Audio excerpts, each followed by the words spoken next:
السلام علیکم ناظرین، ضبط ڈرامہ سیریل کی نیکسٹ ایپیسوڈ میں آپ دیکھیں گے کہ اون پہلی بار آئلہ سے نہایت سکون سے کہتا ہے، میں نے تم سے شادی صرف اپنی خوشی کے لیے نہیں کی تھی بلکہ تمہاری عزت اور زندگی بچانے کے لیے کی تھی۔ اگر تم پھر بھی مجھ سے الگ ہونا چاہتی ہو تو میں تم پر کبھی کوئی زبردستی نہیں کروں گا۔ اون کی یہ بات سن کر آئلہ بالکل خاموش ہو جاتی ہے۔ پہلی بار اسے یہ احساس ہوتا ہے کہ اون نے کبھی بھی اپنا حق جتانے کی کوشش نہیں کی بلکہ ہر قدم پر اس کی عزت اور خوشی کو اپنی خواہشات پر ترجیح دی ہے۔ دوسری جانب ثاقب انکل آئلہ کو سمجھاتے ہیں کہ ہر انسان کی قدر وقت گزرنے کے بعد ہی ہوتی ہے۔ وہ اسے بتاتے ہیں کہ اون نے ہمیشہ اس کی حفاظت کی ہے مگر کبھی اس کے بدلے کچھ نہیں مانگا۔ ادھر رملا اپنی ضد اور غصے کی وجہ سے ایک اور غلط فیصلہ کر بیٹھتی ہے جس سے اس کی اپنی زندگی مزید مشکلات میں گر جاتی ہے، جبکہ احتشام بھی سخت ناراض ہو جاتا ہے۔ رات کے وقت اون خاموشی سے گھر کی چھت پر بیٹھا اپنی قسمت پر آنسو بہاتا ہے۔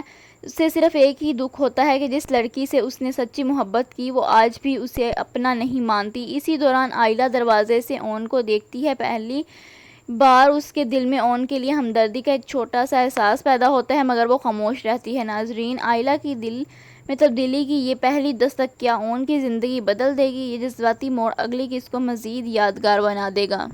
رملا احتشام سے طلاق لینے کے لیے ایک نئی چال چلتی ہے۔ وہ احتشام سے کہتی ہے کہ آئلہ آج بھی تم سے محبت کرتی ہے، اگر یقین نہیں آتا تو اپنی آنکھوں سے دیکھ لو۔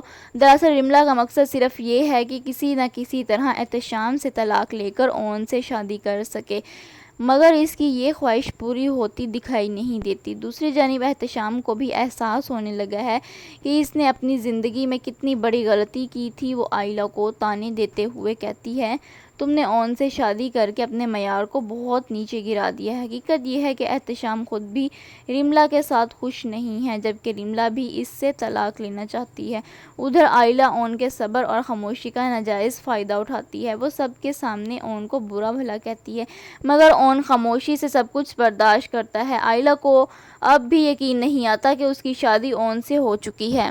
خاموشی سے سب کچھ برداشت کرتا ہے۔ آئلہ کو اب بھی یقین نہیں آتا کہ اس کی شادی اون سے ہو چکی ہے۔ وہ اپنے نام کے ساتھ اون کا نام لگانے سے بھی ہچکچاتی ہے کیونکہ اسے شرمندگی محسوس ہوتی ہے کہ گھر کے اکثر افراد اون کو خاندان کے فرد کے بجائے ایک نوکر کی طرح سمجھتے ہیں، سوائے بی جان اور ثاقب انکل کے جو ہمیشہ اس کی عزت کرتے ہیں۔ اس سب کے باوجود اون خاموش رہتا ہے کیونکہ وہ آئلہ سے سچی محبت کرتا ہے اور جانتا ہے کہ محبت میں صبر اور قربانی کی کتنی اہمیت ہوتی ہے۔ آئلہ ہر بار اون سے کہتی ہے، مجھے طلاق دے دو، میں تمہیں اپنا شوہر نہیں مانتی۔ اس پر اون سکون سے جواب دیتا ہے، میں تم پر کوئی زبردستی نہیں کروں گا، کل میں اس بارے میں تمہارے والد سے بھی بات کروں گا۔ جب ثاقب انکل کو اس بات کا علم ہوتا ہے تو وہ سخت ناراض ہو جاتے ہیں۔ وہ شمسہ سے کہتے ہیں، اپنے بیٹے کو سمجھاؤ ورنہ اسے خاموش کرنا مجھے بھی آتا ہے۔